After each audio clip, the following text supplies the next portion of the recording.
Bali mga boss, ito pala yung ginagamit kong routers para sa aking mga PPPoE client. Isang router, pero dalawang SSID yung pinapalabas ko dito. Yung isang SSID is para sa aking mga client at isang SSID naman para sa akin.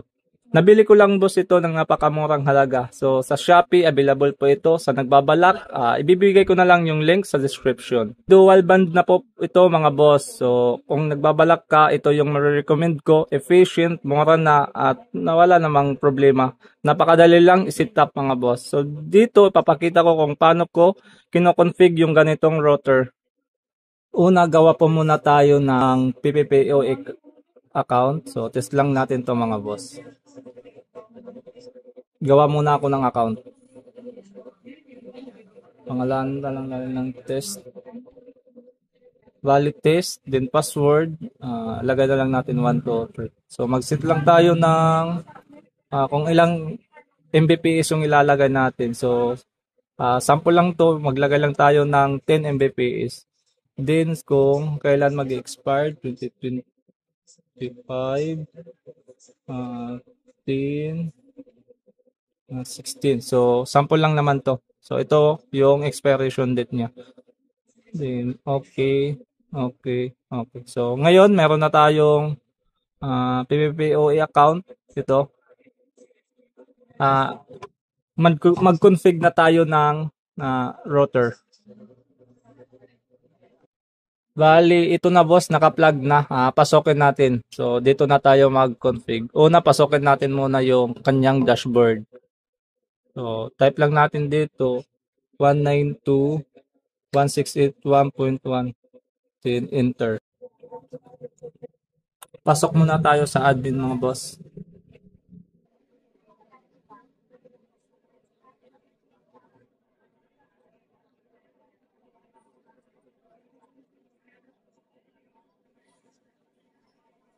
Pag mapasok na, una nyong gawin is punta muna kayo dito sa may management.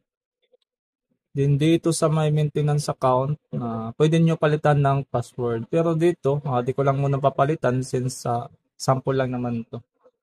Then, continue na tayo sa pag-set up ng ating connection type. Punta tayo dito sa may network, sa broadband setting.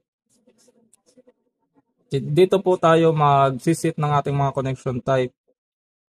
Pwede kayo mag-add dito. Dito pwede mag-add. Pero sa ngayon, sa PPPoE muna tayo. Dito sa service type, ito yung siniselect ko.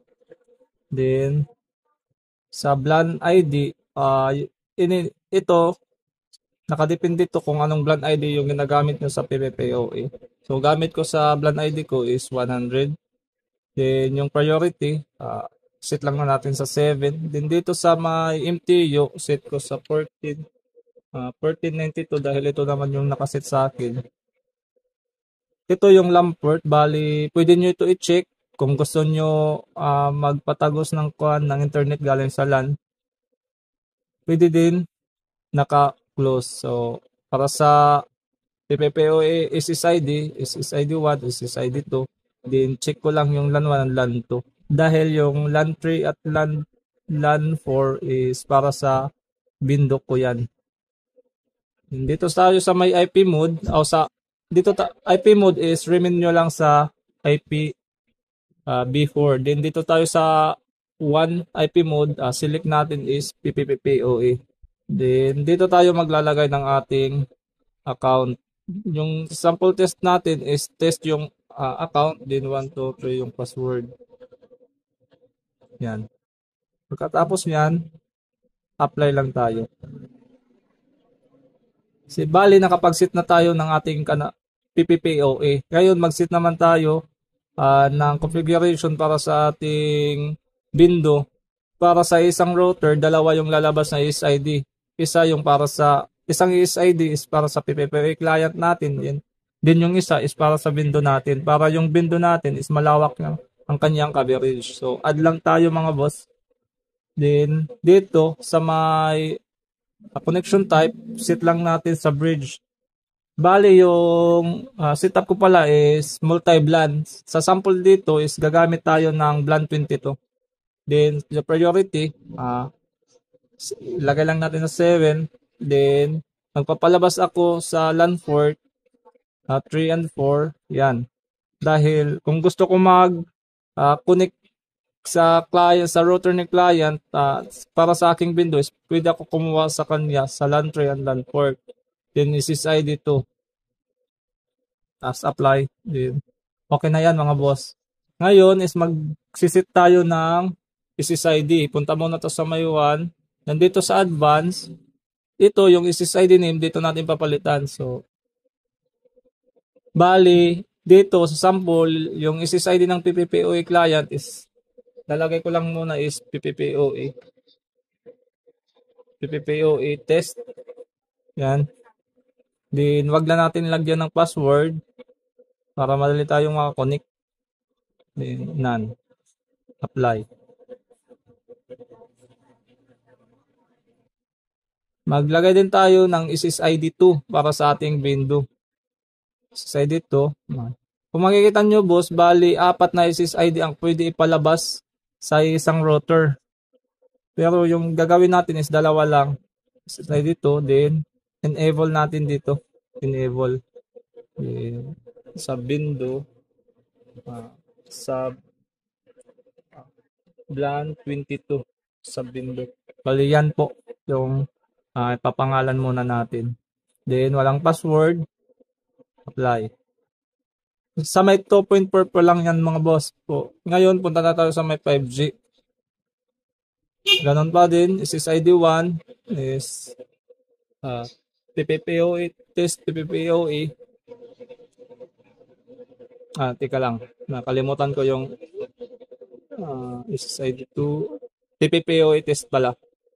PPPoE test. Then dito PPPoE test.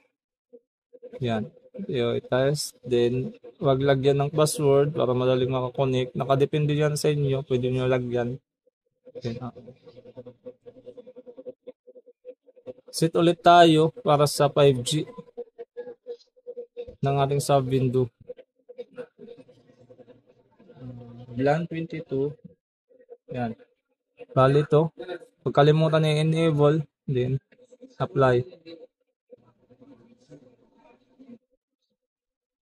Bali, ganyan lang po ako mag-set boss or mag-configure ng aking router na ganito. Ngayon, test na natin. Bali, test na natin boss kung working ba yung configuration natin. Ito is connected to sa aking NAP box. So, nag-tap lang ako sa isang port. Bali, yung isang port, pwede kayo magpalabas doon ng inyong PPPoE at window connection. So, kung makikita nyo, red light lang siya dahil di pa nakakabit yung fiber natin. Then, connect natin. Biglang nawala. Kung makikita nyo, bali, 2 na yung lumabas na SSID. So, test natin sa PPPoE. Walang password. Kung working po ba. Nakikita nyo, connected. Then, nakaset to sa 10 Mbps. So, speed test natin.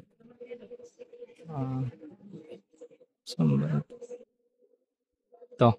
Kung ilan yung lumalabas na Mbps. Diba? So, okay siya. It means okay yung configuration natin sa PPPoE. So, pumapalo lang siya ng 9.7. Pero goods na to mga boss dahil nakasit lang naman tayo sa 10 Mbps. Ngayon, try natin mag-connect sa LAN na kinonfig natin.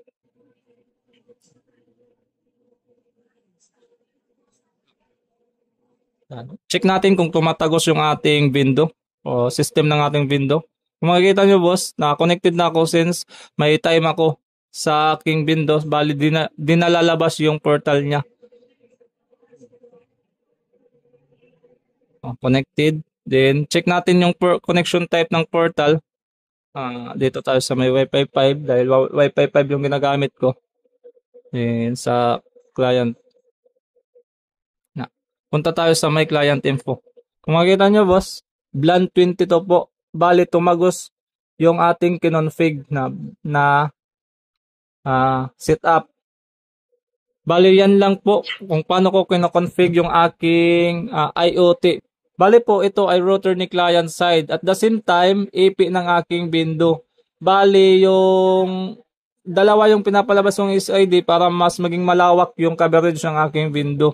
So yan lang po sa nagbabalak po bumili nito. Yan lang po mga boss. Check nyo. Subukan nyo na lang kung working sa inyo. Bali, okay na to.